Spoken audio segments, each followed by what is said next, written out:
So our insight speaker today is Luke Currier from Fairey Associates. So Luke, over to you for your 10 minutes. Morning, everyone.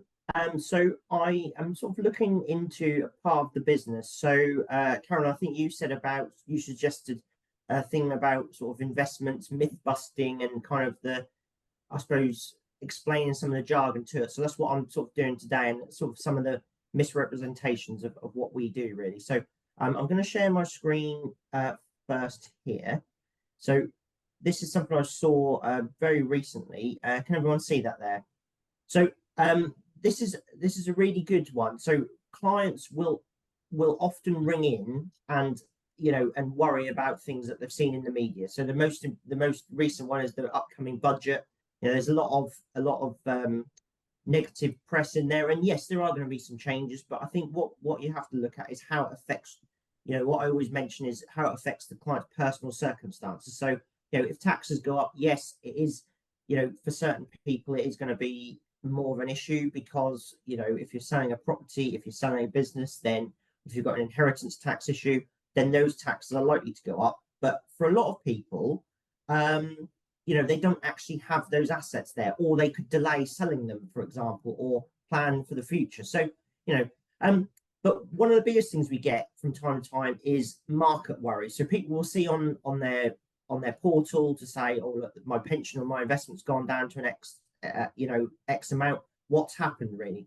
Now, the last year, nearly just over a year now, we've not had much of that because performance has been good. However, over the last 2 or 3 years, due to the war in Ukraine and inflation and things like that, you've had markets go down, and they've stayed down for a considerable period of time.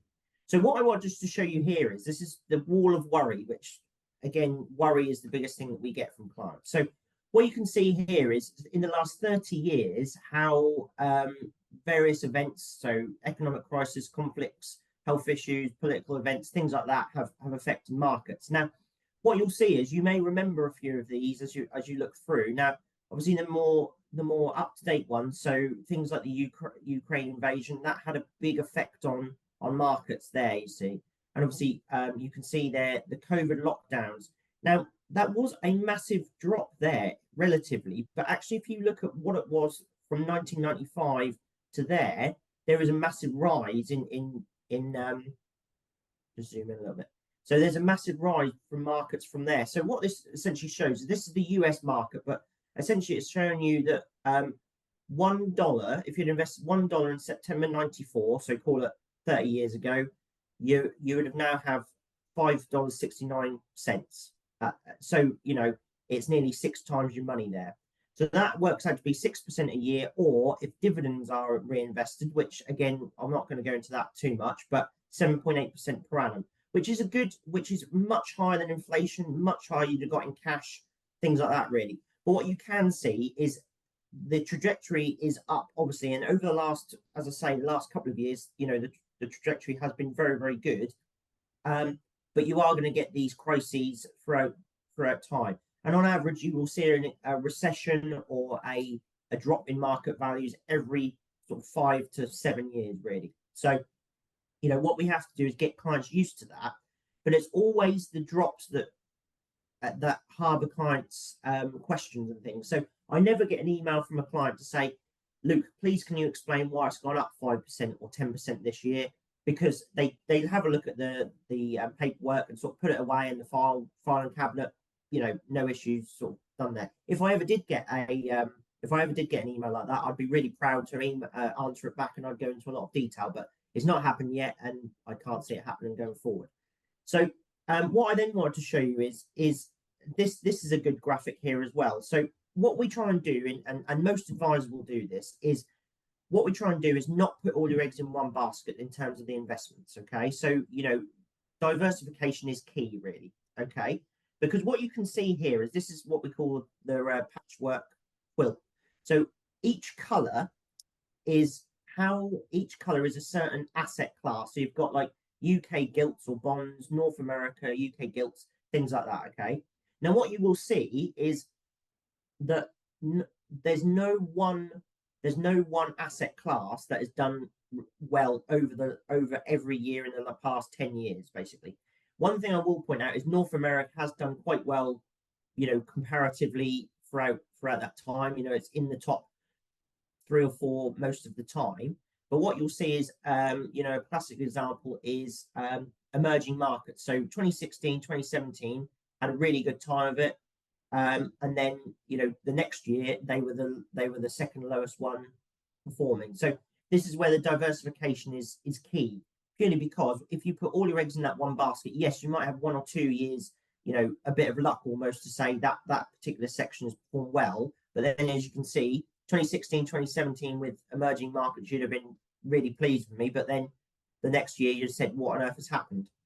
And then up again, down again. So you can see there that you have to ride the waves almost of investments.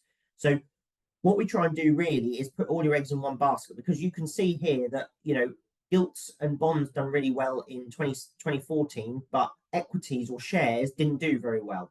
So they still rose, but very, very low growth there. So what you'll see is certain asset classes will go up.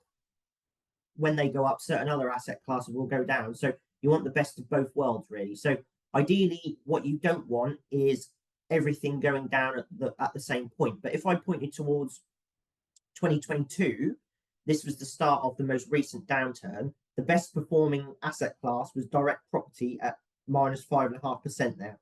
So 2022 was, without going into too much detail, was not a very good year at all, really. So everything went down, and that was due to the Russia-Ukraine crisis, or the invasion, the rise in inflation, energy costs going up, interest rates going up in the US and the UK. So you can see there that 2022 year, if you'd invested in 2021, there was a big questions to be asked. But obviously we have to ride that wave and go through it. And now you're seeing that it's now coming back to where it would have been in those if you'd have started in 2021. So that's what we do there. Now, if I scroll down really, really briefly here. So what we show here is this is kind of what to expect depending on the level of risk you take. So we offer 5 different levels of risk. So cautious being 1, adventurous being that level 5, and somewhere in between. So what we show here is the best and worst 1-year returns depending on your risk score. Okay. Sorry, are we meant to be, Luke, we meant to be seeing something different. I've still got the wall of worry. Oh, sorry. Right. Okay. My apologies. Okay. So what we show here is the returns, the best and worst 1-year returns that you can expect, depending on the level of risk you take. Now, when we look at clients' level of risk, we look at the time that they've got in the market. So if someone's coming up to retirement, you generally say they don't want to take a huge amount of risk, purely because they're going to need to access it in the next sort of 3 to 5 years. Also what other assets they've got, because if someone's got a pension, say, of 50,000-60,000, but they've got lots of other assets, whether it be property, cash in the bank, that type of thing, well, you could argue that they could afford to take a slightly higher level of risk, purely because if they do lose a bit of money, yes, they may be annoyed. However, would that have an effect on their overall sort of finances? Probably not. So lots of different things go into what we try and, what level of risk we recommend to clients. But this just gives you an idea of what to expect going forward. So what we show here is, if we look at the middle one, the best return over 1 year between the last 20 years that we go back has been 41.45% up. But also you've then had the worst year has been 17% down. Now, what I always say to clients who are looking at sort of, between, say, level 2 and 3 is, yes, if it goes up in the first year by this amount compared to 32%, well, then brilliant. However, if it goes down by more than what you expected, then it's a much more difficult conversation to have there.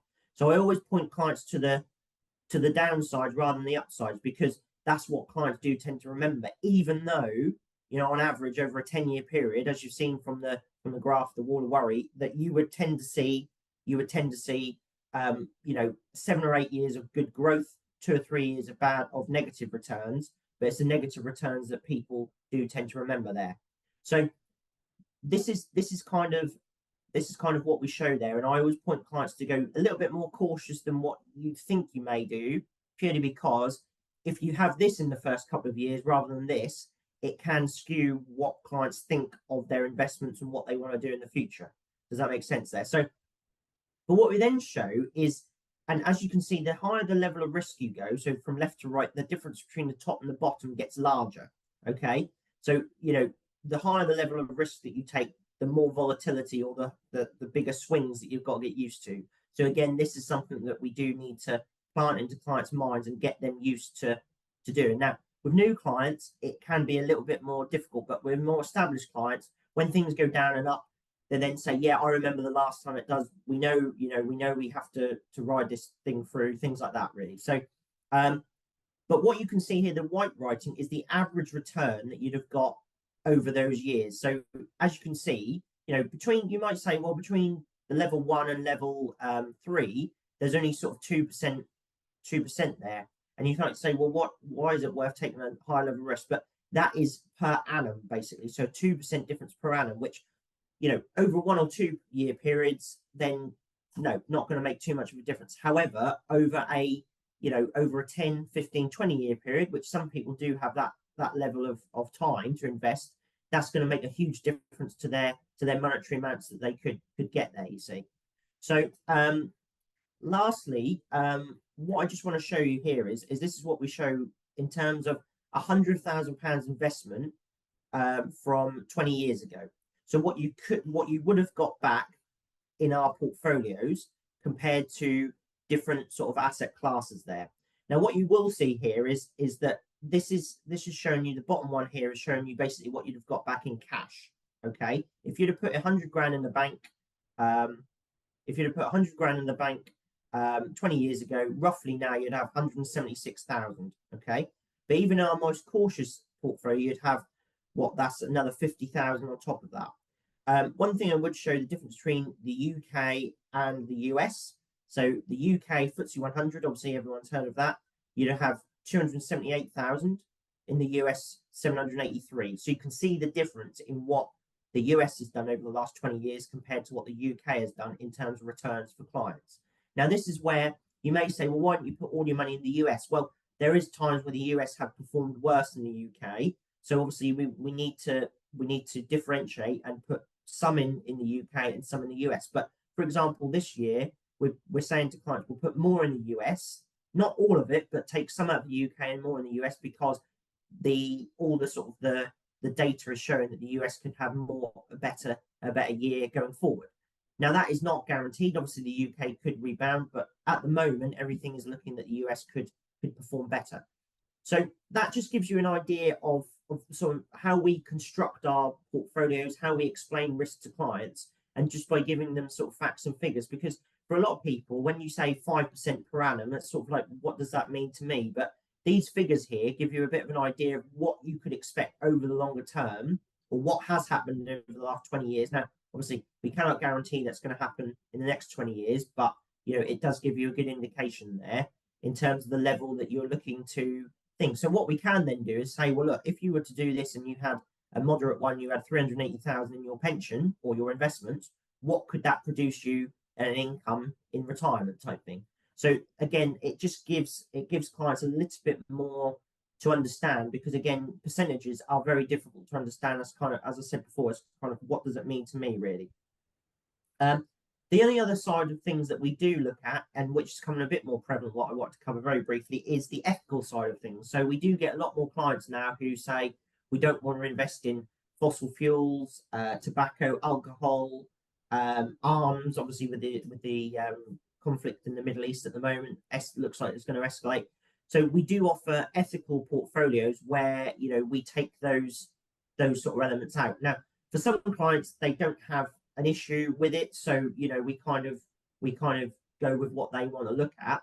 But I think in the next 5 or 10 years, we won't offer specific ethical portfolios, because I think it will be expected with climate change as it's going, and quite rightly so. But what you do see is a lot of funds now will change their name to something where it says sustainable or responsible or ethical or something like that, and actually underneath it, a little bit like greenwashing, I think the term is. So when our analysts will look at it and research it, they'll look at the change of fund and think actually nothing has changed. They're still investing in fossil fuels and things like that, which is very is a bit of a blight on the industry, and I have seen a few clients where they say, yeah, we have got an ethical portfolio, and actually when you do some research, because obviously they've looked at it and they've looked at the name responsible, ethical, sustainable, that type of thing, you'll then see actually underneath it, did you know you had some investments in Shell or a tobacco company, or BAE Systems who manufacture arms for Israel, or something, something like that, and they say, no, I'd never wanted that. And that's the thing that we will look at and sort of go into that granular detail for some clients if that is important to them. And we're seeing a growing number of it, especially younger Luke, I clients. just need to bring you to a close soon, please, because Sure. you've just gone a bit over now. Sure. So yeah, specifically younger clients, it is an important thing for them. So yeah, that's everything I want to say there. But any questions, really? Brilliant. Thank you, Luke. Really interesting stuff. Anybody got any question really quick for can't even speak, look, John? Yeah, brilliant. Thanks, Luke.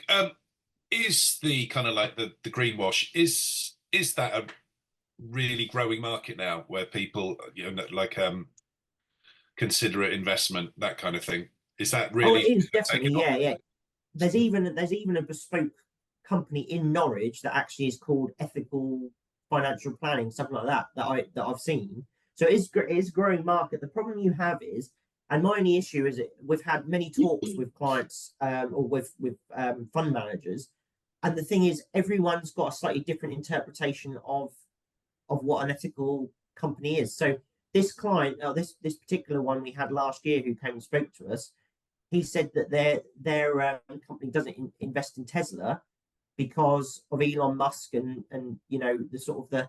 So my only issue with it is it's still up for interpretation. You think, well, how can an ethical fund not invest in the biggest electric car manufacturer in the world? Because, well, that's where the world is going. Now you can argue, I could spend another hour arguing the ethical side of it and things with the batteries and that, but other companies will invest in Amazon or Apple, and I think every company, if you look in detail, you could criticize what they do. Now that is the thing there. So it is a bit of an interpretation there. But all we do is really say to clients, well, if you don't want any of these, we will just flush them out completely and say you're not investing in any of them. And there are pros and cons of them. The costs are slightly higher at the moment, but that is coming down. Cost is a big thing for ethical funds, because obviously they do have to do more research, because they can't just look at every company and invest in it. Obviously they have to look into it a lot more detail. But yeah, so cost is a big thing, but we offer different scenarios where if cost is the driver, I would recommend a certain portfolio, but other clients will say, I don't mind the cost, I want to do the right thing, in inverted commas almost. So yeah, we can cater to a lot of clients, really. So brilliant. Thank you very much, Luke.